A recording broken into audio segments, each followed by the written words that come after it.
Mr. Spaceman, in honor of Dave Crosby, who's here, and I'm going to do a little taste here of a message for people who have headaches. Dave is not feeling very, very well right now, and it could be a thing for him. It could be that it's 8 minutes after 10 if your clock reads the way it does with me, and it's BMR Better Music Radio on a Wednesday night, August the 30th, KFWD. It was a turned-on day for me. Yeah. How about you? Found out that your name was David Van Cortlandt Crosby by looking in Esquire's magazine this week, which had to do with everybody. What did the University of Minnesota do for Bob Dylan? What did the Annapolis Academy do for John Phillips? Nothing. That was an interesting picture. It was an interesting picture, wasn't it? How many years ago? Was it Santa Clara or San Diego College? Oh, mine. Yeah. Oh, you're talking about John's picture. Oh, yeah, with the crew cut. Oh, horrible. Where they you know. His head. Yeah, well, they do the whole shading of the skull from the ears up, and then they do a crew cut on top, and I don't think lice can form in there or something. It's a whole number. How are you? I'm all right, except my throat's blown. Yeah, that was the report I got from your road manager Thursday at the opening, that you on the road it had been hurting you.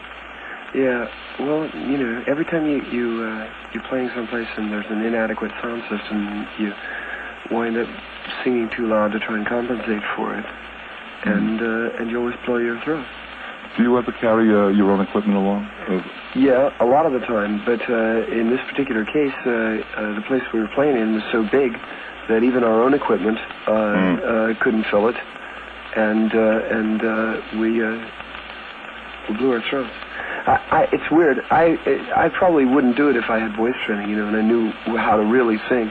But I do it every time I really play in a club and do more than like one set a night. If I do 2 or 3 sets a night, I always blow my throat. Well, let's see. You finished at the Go-Go for the first part of your 2-part thing. Went Sunday? Right. Yeah, Sunday. And Gene's there now. Gene's there now. You've been in the studios all this week? Yeah. You don't have a chance to relax or rest? No time to cool it at all. You want the name of my throat man?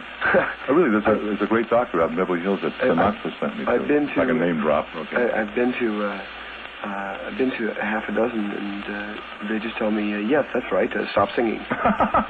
Yes, forget about your bread and butter. Yeah. But it's you know, actually the business, I think, of learning how to control the throat or use the instrument, which the throat is or voice is, I think it's a very simple thing to learn. Yeah, but the trouble is, you see, once you start training it, then it starts getting that artificial pear-shaped sound, you know. You're doing that kind of jazz instead of being true. You know, and I can't hack that really too much. I don't think I would sound... I mean, I'm no great singer now, but I would think I would be less then. You're pretty thin. When's the album going to be due? If I can start throwing, you know, stock questions in. What did he say? He said tonight, November? November, I think it is. See, we would like to do it sooner, but we've got to take a vacation or we're all going to flip out. Yeah. And besides which, they promised me I could go hunt for a boat. So, that's what I said. Hooray! Hey. So, I'm going to go do that, and I think Chris and Michael are going to go to Hawaii and fall out on the sand some more. Michael's blowing everybody's mind with his new haircut and the whole different image. Hey, that, you know, it changes what's happening. Sure. He had long hair before most of these people ever thought of it, you know? Right. And he just got tired of that whole scene, and so he decided to cut it. He'll probably get tired of having it short and then grow it out again. It gets curly. With him, it gets curly when it's short. I noticed that. It was like sort of curly. Yeah, it looks a lot like McCartney's hair now. Does a lot of numbers for ladies, man. You know, they want to run their fingers. Yeah, the ladies want to run their fingers through Michael anyway. Don't they ever? They've been really running after him for years, doing all those flashes. True. Wow. Fun to watch. Isn't it? It's like chicken and fun to watch. Early days, from the days of the trip, you know, and I ran into him one time, just staggering down the street.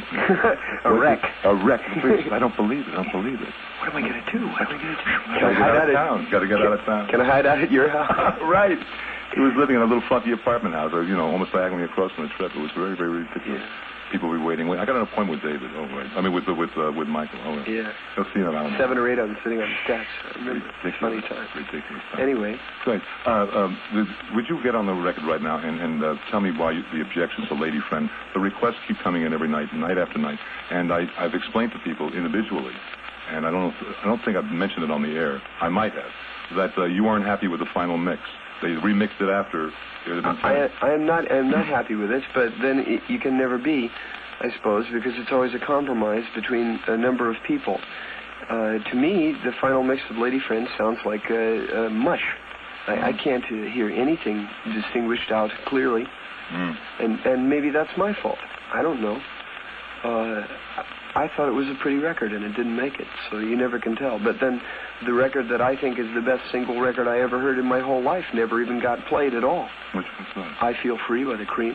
Yay. Oh, I played out of the album, but it was never played as a single. Yeah, but right. I mean, you're not American radio, you know. You're a total exception to the whole thing, completely, from start. You have been all along. And I've been sort of underground for a long time, waiting for the explosion to happen. Things are getting better all the time, and besides, you get by with a little help from your friends. Don't I ever? They're beautiful people up in Kirkwood. Hey, it's going to get better. Yeah. It's going to get a whole lot better soon, I hope. Here. It is. It's there, and they listen and they say, "What's that going down there?" And I said, "Well, I explained it to them the next day." They, "Oh, really?" And, and it does. It takes a little, it's a step-by-step process of explaining to the people that count, that pay the bills, and that kind of thing. But they're beautiful. They've been very, very tasty. You know how it seems to be getting better to me, man? Mostly, it's a thing that I've been thinking about for the last few days, because everywhere I go, I keep seeing, when you're learning something, a particular truth, or something, everywhere you go, you keep seeing little examples of it. Mm-hmm. Well, for the last few days, I've been walking around saying I get by with a little help from my friends. And not I get high, I get by. And I'm going to try with a little help from my friends. Right. And I see around me, you know what I see? I see groups that 3 years ago were competing with each other and saying, well, my lead guitar player can play faster than your lead guitar player, and besides that, we think up further out stuff, so there, yeah. Right. And out-hipping each other. Right. And losing the whole track. Hey, now they come to each other's sessions and watch and laugh and say, hey, man, can I help? Yeah, exactly. And people play, man, and for each other and help each other and write tunes together and break rules even. A lot of rule breaking going on. Right. I'd like to read a couple of names that we wish we could drop, don't we? Exactly. And we can't. No. But, man, there's a lot of rule breaking going on, and I really approve all the way around. Because, see, that's the only way I think that we're going to improve the whole scene, man, is if all of us get by with a little help from our friends. Really. I mean, if we don't help each other, who the heck is gonna? I wanted to recap exactly what David said up in Monterey, which blew a lot of minds, because how many did that fairgrounds hold for concerts? About 7,000 to 9,000 people, actually, right? Supposed to be. I think it was closer to 11.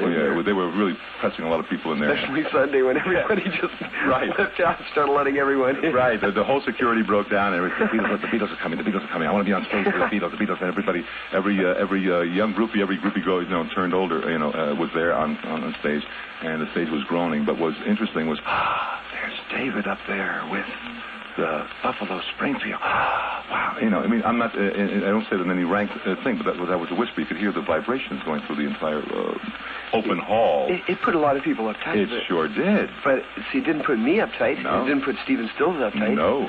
Because we were two musicians, and we wanted to make music. And to heck with the rules, man. That's not what I normally say, but this is radio. He's a taste and a half. But rules have nothing to do with music at all that I can tell or have ever been able to tell. Music doesn't seem to be concerned with rules or possession or who's in what group. That's right. I think it's just people who want to make music, and they will do it if they're groovy and they want to. I don't know if you had a chance to read an article that Tony Barrow, who was the press officer, I guess he still is. I remember. Remember Tony? He was doing a little report from London, which had to do with primarily the Stones' new record of "We Love You" and "Dandelion." And beautiful record, man. Great record. And he says, well, of course, the Stones have been coming to Beatles sessions, and the Beatles have been coming to Stones sessions, and of course they have contractual difficulties, but they are getting closer together. But he makes the point of stating in the article they have contractual difficulties, which means that they have not allowed, one person. But he says it right out there. Hey, listen, at the top of all the record companies, or almost all the record companies, are these old, gray-faced, suety old men, you dig? Right. And they're sitting there, and, hey, they want to sell another 30,000 pieces of plastic Wednesday. They don't care about the music. They never even heard the music. Music who? Joe Music. He ran the delicatessen. They never heard of any of us, man, and they don't listen and they don't care. If they really listened, they would hear some pretty strange things on the records that we're sneaking out. You better believe. There's a couple records on right now. I got things on them that a lot of people are going to start hearing about the 400th time, and a few record executives are going to get fired when they find out. It's a beautiful thing. I had a talk with a reverend. I won't mention his name because it's not finalized as yet, who did a fantastic thing on me. He says, I was ready to drop out. I was ready to really drop out and get into everything. He says, there's a big war going on with my people in this community between the adults and the teenagers, because the adults picking up on this level of the communicative thing insofar as the lyric is concerned. Look at their teenage children, and they've lost that contact. And he wants me to put on, and I'd be interested to talk to you about it another time, an adult concert to give them copies of lyrics, tell them where it's at, let them learn all the inner meanings, all the levels of consciousness within it, and find out where they're...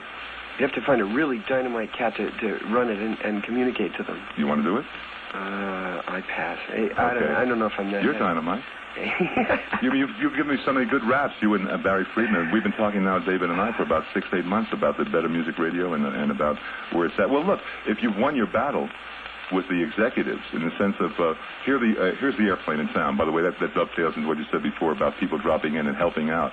There'll be some surprises about that particular group, about certain people there, who've done numbers. And everybody knows that people are crossing the contractual boundaries to help out their buddies. But the executives, let's make this point, Dave.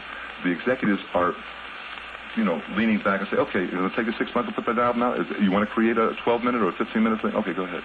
Right? Some. Here and there, you'll find one or two who will turn around and say, okay, all right, you want to get far out? Go. Well. And they let us fool around,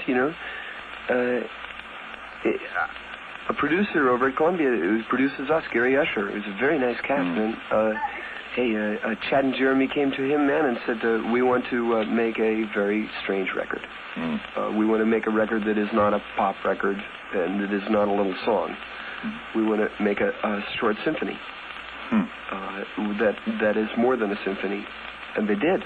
Hey, they broke every rule in the recording business making that record, just about. And you heard it in San Francisco last night? No, I just heard it tonight down at Columbia. What I heard in San Francisco last night was the Cream live, which is sort of like running into a steamroller in an alley. Oh, can you stop right there while we go through that number? And let me talk about the Go-Go where Gene is right now. And I'd like to ask that question after I'm finished. And you got the L.A. traffic there too, Harry, right? Okay. The on stage of the Whiskey Go-Go right now, Gene Clark. And the things to come. And don't miss a great show at the Whiskey Go-Go. It's on right now. Things to come are a guest. They are, Kiki. And Gene is there. At the Hullabaloo. I'm sorry, that's it later. At the Whiskey Go-Go. I got a taste of the Hullabaloo later. And, of course, the Byrds will be back beginning again tomorrow night, the 31st, right? Mm-hmm. Okay. Pick up on this here. To try to do a number there with Mike or with David or with Jim and Chris. And the ladies of the Smooth Sleek Hair, they'll be out there and turn out in their best fashion. Set longer. Relaxer Curl is easy to use. No messy turbans, no touchy timings. Just spray it on. Comb it through your hair. Set it in large rollers. Dry. Comb out and use it after shampoos or between shampoos. You can even use it between your armadillo. Between your armadillo. And only costs $2 for about 12 to 16 applications. And the question came to mind here. That's Relaxer Curl, available right now at the cosmetic counters and beauty salons everywhere. It blew my own mind. The question comes to mind.